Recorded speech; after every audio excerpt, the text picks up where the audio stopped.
punto ni Don Prix sa Dark Continent Part 30. Pag-usapan natin yan, mga idol.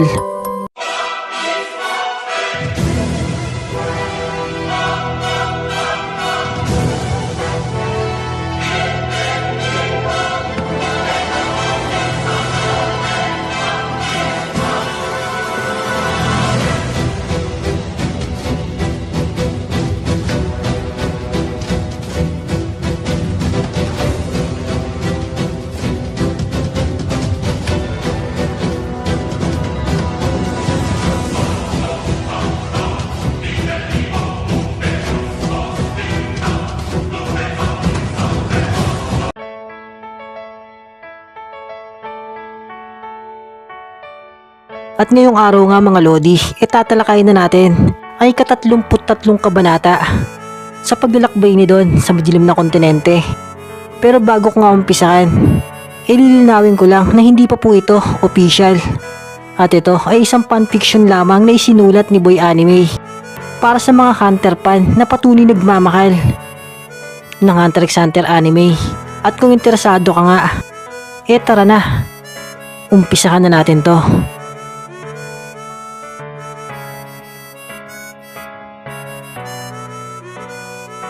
At konting recap nga lang muna tayo sa nakaraang kabanata. At dyan nga, nagumpisa na ang salpukan ni Don Prix at ang hari ng mga langgam. At sa laban nga nila, ang ating bidang Hunter ang nakakalamang ng bahagya hanggang nagseryoso na si King Magnum. At dito na nga mag-uumpisa ang part 30 ng bidyong ito.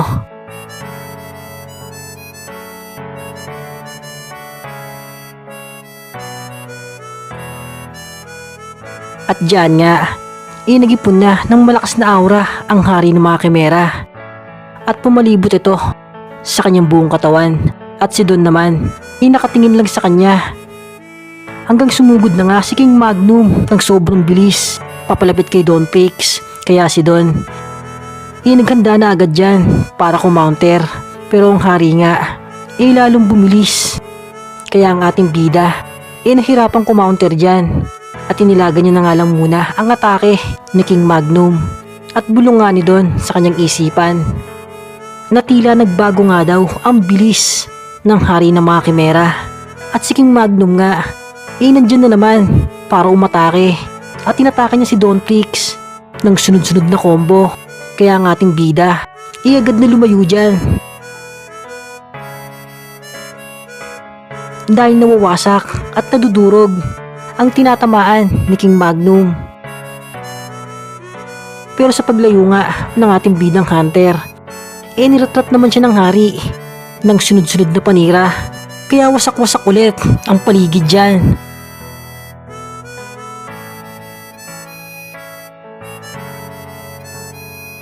Pero sa isang iglap nga, bigla na lang may lumabas na black portal sa harap at kinaroroonan ng hari. Kaya tumalon agad dyan ng sobrang bilis. At sabi nga ni Don, nasayang hindi ka nahuli nun. Dahil once na mahuli ka ng black portal, paniguradong tapos na ang laban.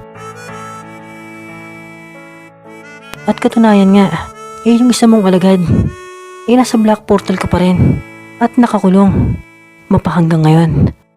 At si King Magnum, nakatingin ng masama kay Don Prix. Dahil kakaiba nga ang itim na lagusan na yon.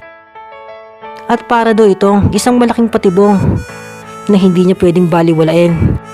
At dagdag niya pa, kung hindi nga daw siya mag-iingat, maaaring mahuli daw siya sa mga trap na hinahanda ng mortal na ito.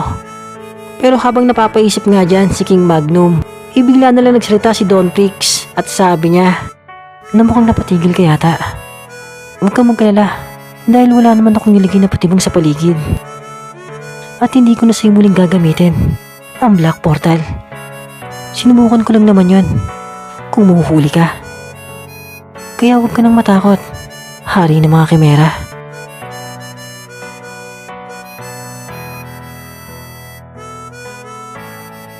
Tumigil ka, hindi ako takot sa'yo.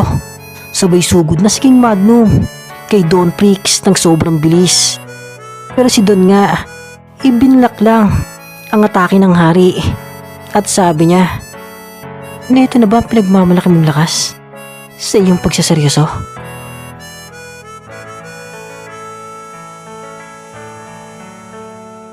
At ang hari nga ay lalong nanggigil dyan at muling umamba para umatake. Pero sa isang kisap mata nga, ipinatalsik na siya ng ating bida. At si King Magnum nga, ibangon na dyan at muling sumugod para umatake. Pero sa pagkatake nga niya, hindi niya matamaan si Don Prix. Kaya nagtataka na dyan si King Magnum at sabi niya, na ano nga daw ba ang nangyayari? Alam nga daw niya kanina na mas mabilis na siya sa manlalakbay. Pero ngayon nga daw, mas mabilis na naman ito sa kanya. At paano daw kaya ito nagagawa ng ating bida na ang bilis higitan pa ng higitan? At dyan nga, muling nagsalita si Don Prix at sabi niya, "Na hanggang dito na lang ba ang tunay mong lakas? Baka may lalabas ka pa. Ipakita mo na hanggat may pagkakataon ka pa." At si Magnum nga lalong na bad trip dyan at nagpakawala ng sunod-sunod na atake.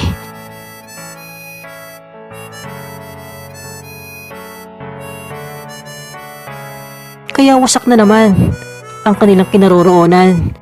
Pero kahit isa walang tumatama sa ating bida. At nung magsasalita pa nga sana si Don, hindi na siya pinagsalita ni Magnum. Dahil binanatan agad siya niyan bago pa siya makapagsalita. At talagang hindi siya tinitigilan ng hari ng mabilis na atake.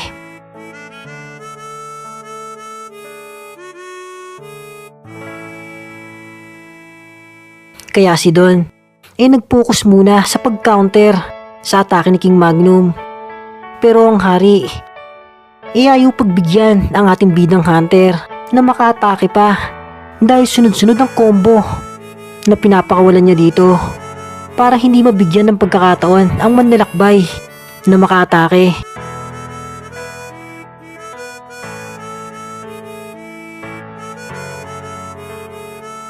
Kaya si Don Prix napangiti dyan at sabi niya, na kung umatake nga daw ito, parang wala nang bukas. At hindi naman daw pwede yun. Sabay atake siya ng sobrang bilis.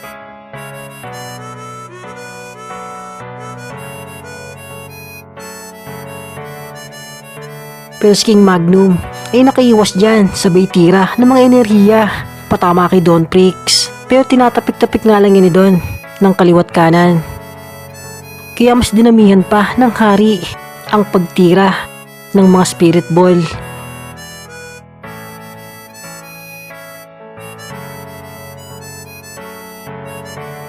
Pero binura nga lang din yan ng ating bida sa isang tira. Kaya ang hari nag-ipon na dyan ng malaking enerhiya at pinatama kay Don Prix. Pero madali nga lang yan na nailagan ng ating bidang hunter. Pero sa pag-ilag nga niya, nandyan na pala si King Magnum at sumugod na para umatake. Kaya si Don tumalon agad dyan para makaiwas. Pero si King Magnum hinabol siya ng sobrang bilis at binanatan siya ng sunod-sunod.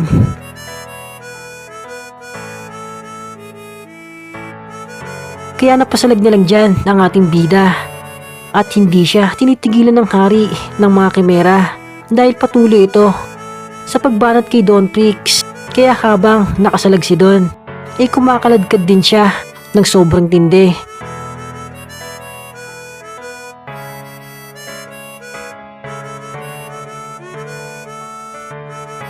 Hanggang umiti na nga si King Magnum dyan.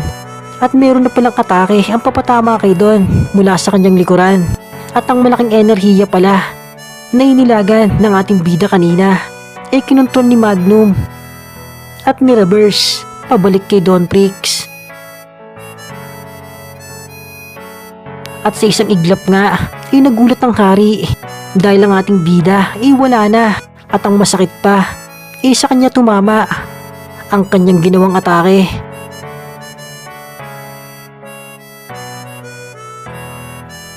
At pagkatapos nga yan bumangon na si King Magnum at sobrang sama ng tingin niya sa ating bida At sabi sa kanya ni Don na masakit ba? Na sa'yo mismo tumama ang hinahanda mong atake. Pero si King Magnum nga, hindi na sumagot dyan at sumugod na lang siya sa manlalakbay. Pero binayo nga lang siya ni Don kaya talsik ang hari. Pero bangon nga agad dyan at muling sumugod. Pero sa bawat pagsugod nga niya, pinapatalsik lang siya ng ating bida. Pero si King Magnum, walang pakialam dahil kahit ilang beses siyang tumalsik at tumilapon, patuloy siyang bumabangon para muling umatake. Pero sa muling pagsugod nga niya, isinalubong na siya ni Don at binigyan ng mas malakas na atake. At sa pool na naman dyan, ang hari ng mga langgam.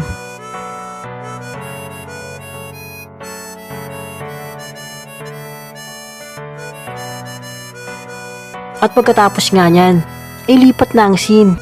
Kina Rin at Kido at Jan nga sabi ni Rin na nasaan daw ba sila. At sagot nga ni Kido na nasa kapangyarihan nga daw sila ni Don Prix. Kaya wag daw ito mag-alala dahil ligtas daw sila sa lugar na ito. Pero si Rin nga malungkot pa rin dyan dahil naaalala nga niya ang kanyang kuya kung ito ba ay ligtas sa kanyang kinaroroonan ngayon. Hanggang humirit nga si Kid at sabi niya na wag na nga daw itong malungkot. Dahil kung malulungkot nga daw si Rin, tiyak na malulungkot din daw ang kuya na to. At dagdag pa ni Kid, naniniwala nga daw siya na magkikita pa si Rin at ang kanyang kuya.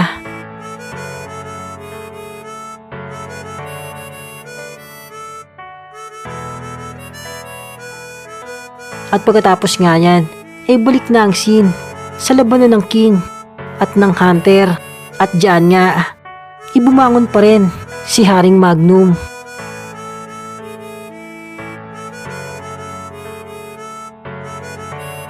Kaya si Don, napahanga na sa kanya dahil sobrang tibay nga daw ng katawan nito na parang manhid at hindi nasasaktan. At katunayan nga daw, yung huling atake na binigay niya rito, akala niya na yun na ang magpapatigil sa hari. Pero nakakatuwang isipin nga daw na ito ay nananatiling nakatayo sa kanyang harapan.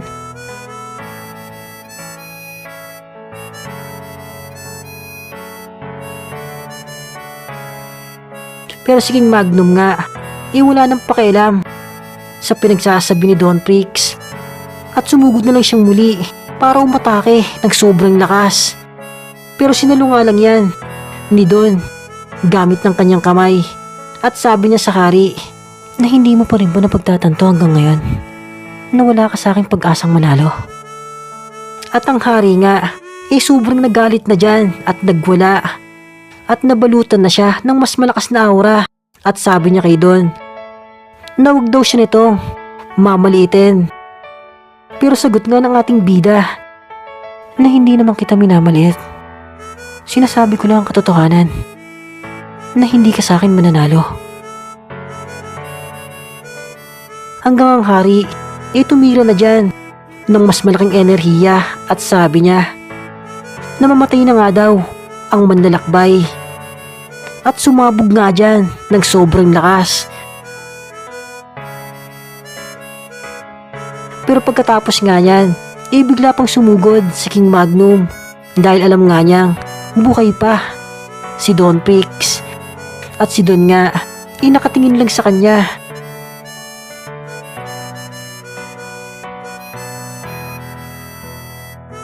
At sa pag-atake nga ng hari, sinabayan niya na yan at salpukan sila ng sobrang lakas.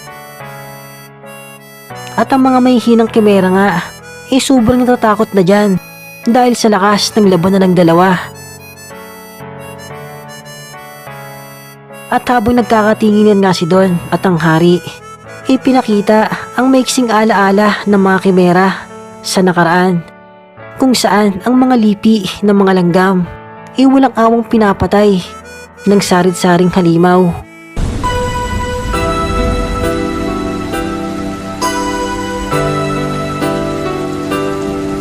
At araw-araw nga nilang dinaranas ang madugong kamatayan sa loob ng Dark Continent. Kaya ang mga langgam gusto ng hustisya sa kanilang mundong ginagalawan. At sana nga daw, balang araw, ibigyan ng kalaga ang kanilang mga buhay at bigyan sila ng karapatang mamuhay ng mapayapa sa mundong ito. Pero ang ibang mga kimera hindi na umaasa sa kanilang hustisyang inaasam.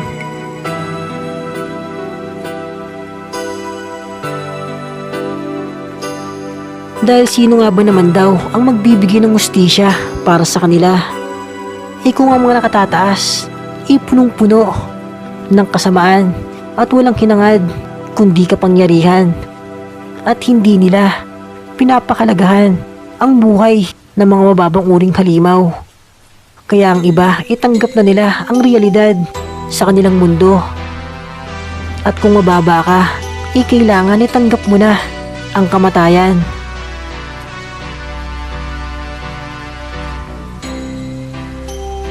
At kung mataas ka, sa'yo naman daw ang karangalan. Pero ang ibang mga kimera patuloy na naniniwala na darating din daw balang araw ang kanilang hari, at ito ang magbibigay ng hustisya sa lahi ng mga langgam.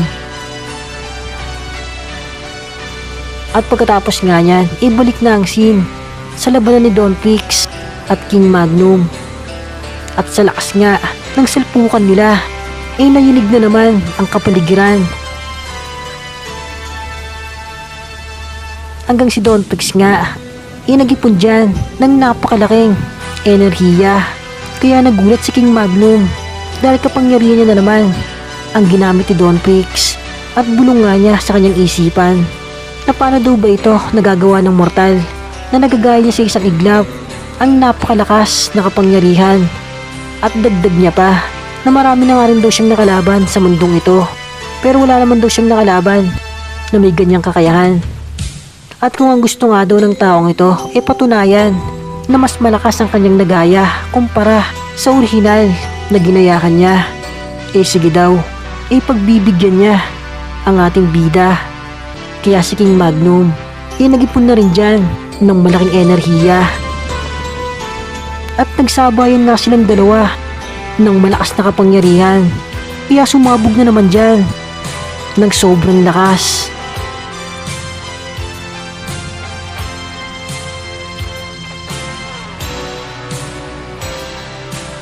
At dyan na nga nagtapos ang part 30 ng video ito. At ante-ante na nga lang mga idol sa mga susunod na kabanata.